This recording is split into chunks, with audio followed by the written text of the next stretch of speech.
देखिए, विवाह करने के लिए सुंदर पत्नी का होना आवश्यक नहीं। विवाह करने के लिए कुलीन स्त्री का होना आवश्यक है, चरित्रवान स्त्री का होना आवश्यक है, धर्मपरायण स्त्री का होना आवश्यक है। एक आपको छोटी सी वृंदावन की एक भक्त की कथा सुनाता हूं, जिसका नाम था हरपाल। भगवान का भक्त था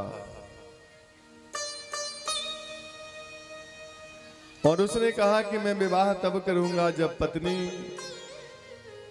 भगवान की सेवा करने वाली हो, भक्तों की सेवा करने वाली हो, ऐसी कन्या से मैं विवाह करूंगा।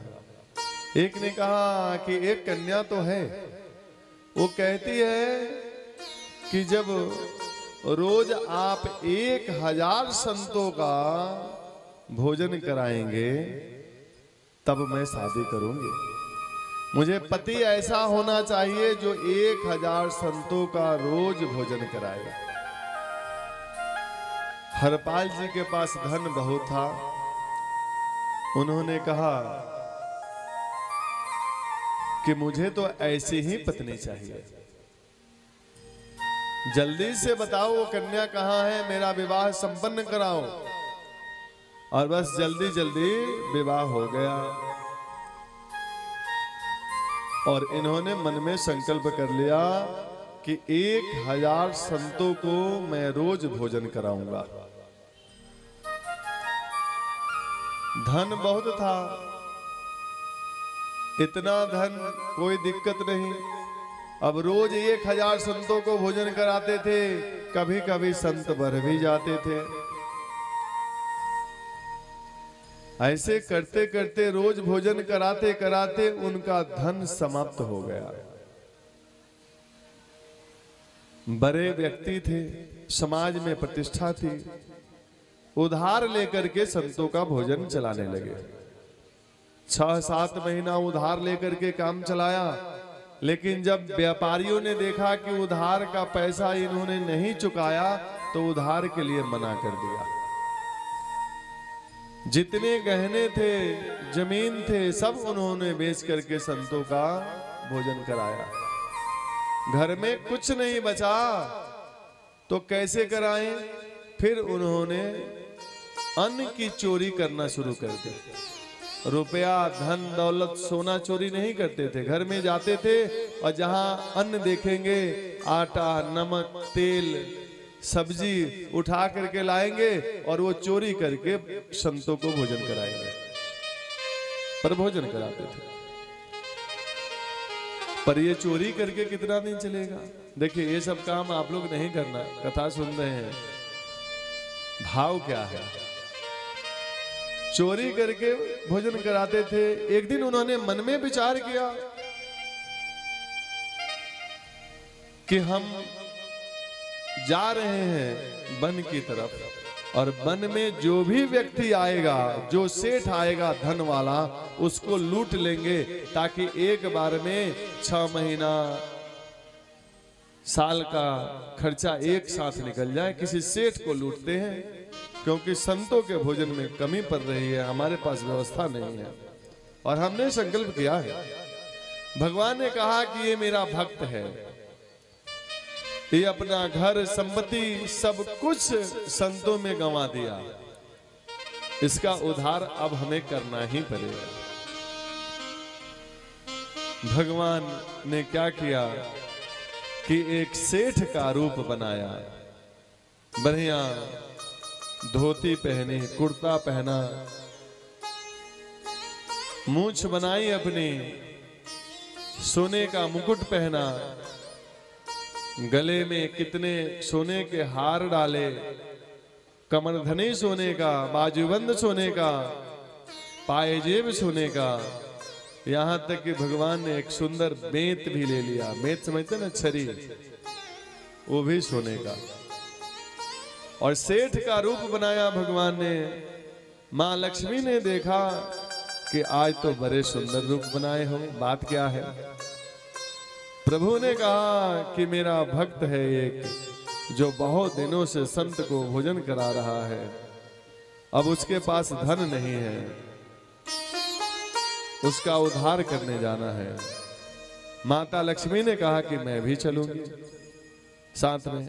प्रभु ने कहा नहीं नहीं नहीं, तुम मत जाओ, तुम यदि जाओगी तो न जाने वो मन में क्या सोचेगा, फिर क्या करेगा, सेठ बन के जा रहे हैं, पता नहीं तुम्हारे साथ क्या व्यवहार करेगा, तुम रहने दो, और तुम हो स्त्री, न जाने क्या करोगे तुम।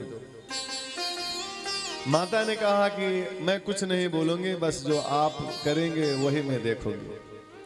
तो मैया भी सेठानी बन गई, बढ़िया गहने धारण कर लिया खूब।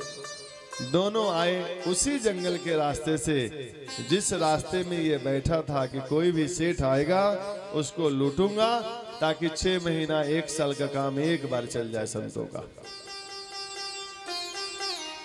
जैसे देखा कि कोई सेठ और सेठानी दोनों इसी रास्ते से आ रहे हैं, बड़ा प्रसन्न हुआ हरपाल और कहा कि इनको जरूर लूटेंगे। अब वो जो सोने की चलते समय करधनी पायजेब की खन खन की आवाज आती थी, ये और प्रसन्न हुआ कि लगता है कि इनके पास सोना का ज्यादा ही गहना है। पास में आए, हरपाल ने कहा कि जय श्री कृष्णा। तो सेठ रूपी ईश्वर ने कहा कि अरे ये किसका नाम ले रहे तू, जय श्री कृष्णा क्यों बोला, हम नहीं मानते ऐसे कृष्णा को राम को, तूने बोला कैसे मेरे को ये बात। हरपाल ने कहा वो अब तो बात ठीक किया, ये भगवान को मानने वाला नहीं है, इसलिए इसको तो अब एक भी नहीं छोड़ेंगे, टोटल इसका लूट लेंगे। चिल्लाया जोर से, अरे दुष्ट, तू जितना जल्दी हो सके यहाँ सारे गहने डाल दे, नहीं तो देख ले मेरा लठ, तू है ही बुढ़ा, दोनों को मैं मार डालूंगा यहाँ पर। जितना जल्दी हो सके सारा गहना उतारो और यहाँ डालो। भगवान ने जल्दी जल्दी सारा गहना वहां उतार दिया। गहने जब सारे उतार दिए तो मैया कहती है कि तुम ये कर क्या रहे हो। इशारे में प्रभु से कहा मैया लक्ष्मी ने कि जब तुम रावण से नहीं डरे, जब हिरण्याक्ष से नहीं डरे और इस साधारण व्यक्ति से डर रहे हो यहाँ पर, और इसके डर से सारा सामान सारे गहने उतार के दे रहे हो, अब भगवान को नहीं मारे। अरे कुछ मत बोले, ये मेरा भक्त है, भक्त जो कहता है वो करना पड़ेगा मुझे, तुम भी उतार दो।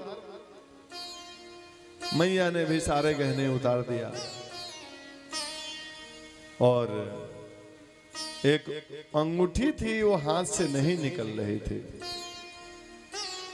हरपाल ने जो डांट लगाई कि तुम्हारे से अंगूठी नहीं निकल रही, लाओ मैं खींच के निकालता हूं। और जैसे ही हाथ लगाया अंगूठी खींचने के लिए, तब तक भगवान चतुर्भुज रूप में प्रकट हो गए और स्वयं लक्ष्मी भी प्रकट हो गई और गले लगा लिया भक्त को, हरपाल को, और कहा कि सुनो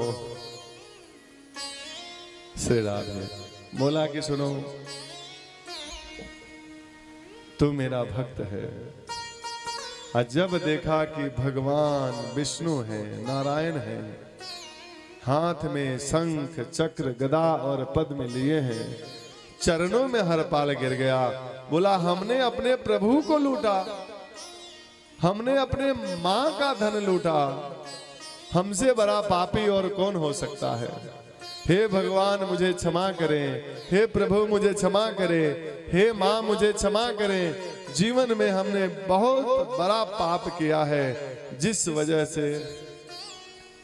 वजह से मैंने आपके साथ ये सलूक किया, आपके साथ ये व्यवहार किया, हमें क्षमा करें। जोर जोर से रोने लगा हरपाल। भगवान ने कहा कि सुनो, जीवन में तुमने कोई अपराध नहीं किया। यदि तुमने अन्न की चोरी की किसी के घर, तो संतों को भोजन कराने के लिए तुम और तुम्हारी पत्नी भूखे रह जाते थे, लेकिन संत को खिलाया, उस अन्न का कोई दुरुपयोग नहीं किया। और जो व्यक्ति पुण्य नहीं करता था उसके घर से भी अन्न का चोरी करके तुमने उसे पुण्य करवाया। भोजन में जिसका धन लगता है, जिसका आटा चावल दाल लगता है, उस व्यक्ति को उस भोजन का फल मिलता है। तुमने जो अन्न की चोरी करी है, जिसके घर से संतों को भोजन कराया, उस भोजन का फल जिस घर से तूने अन्न की चोरी की थी उस व्यक्ति को लगा। और संतों का जो सम्मान किया तूने, भोजन कराया, और उस पुण्य से हम तुम्हें प्राप्त हुए हैं।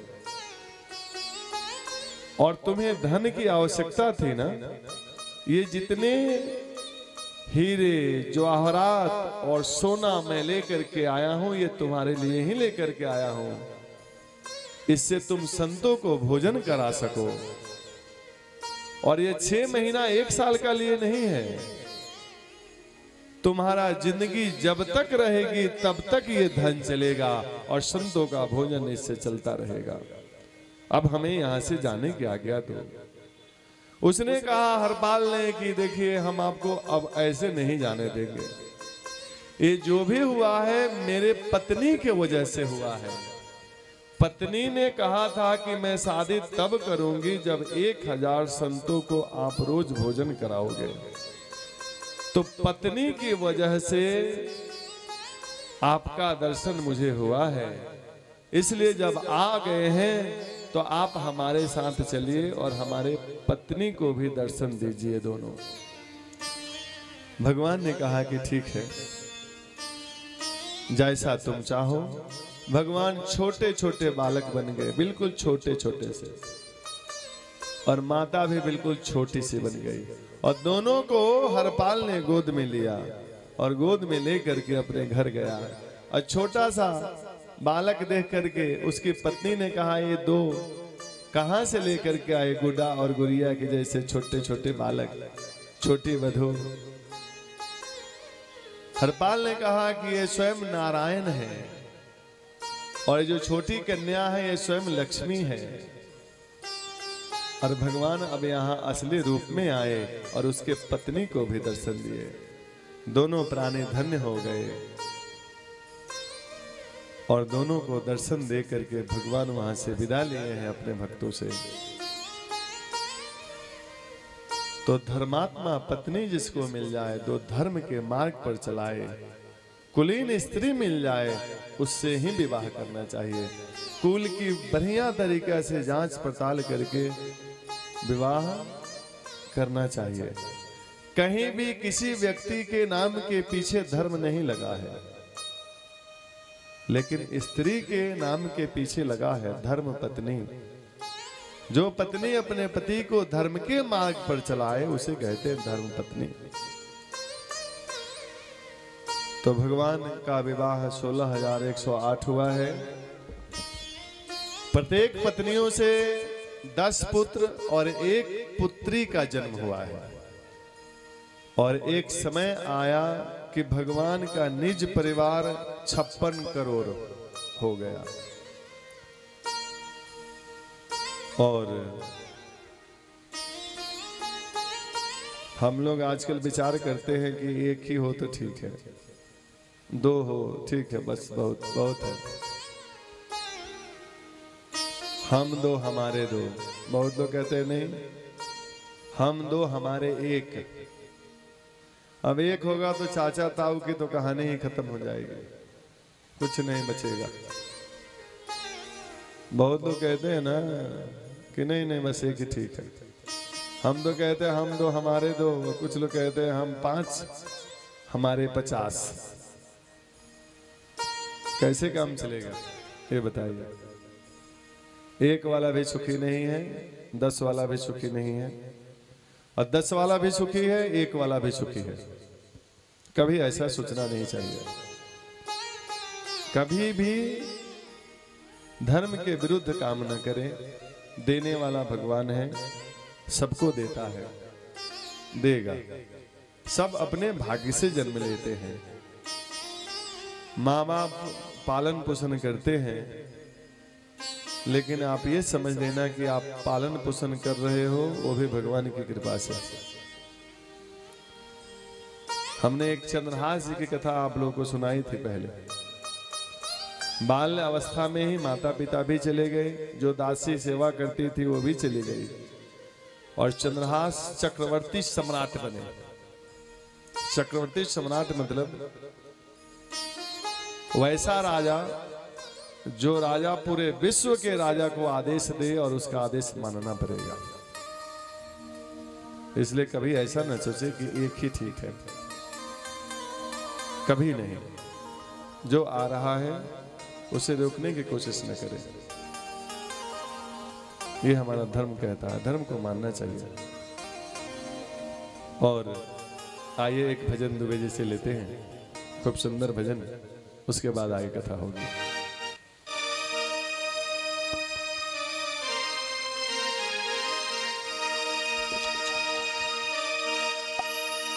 तुम्हारी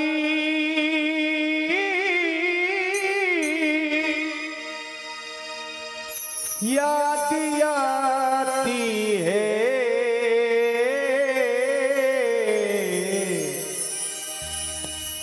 क्या करे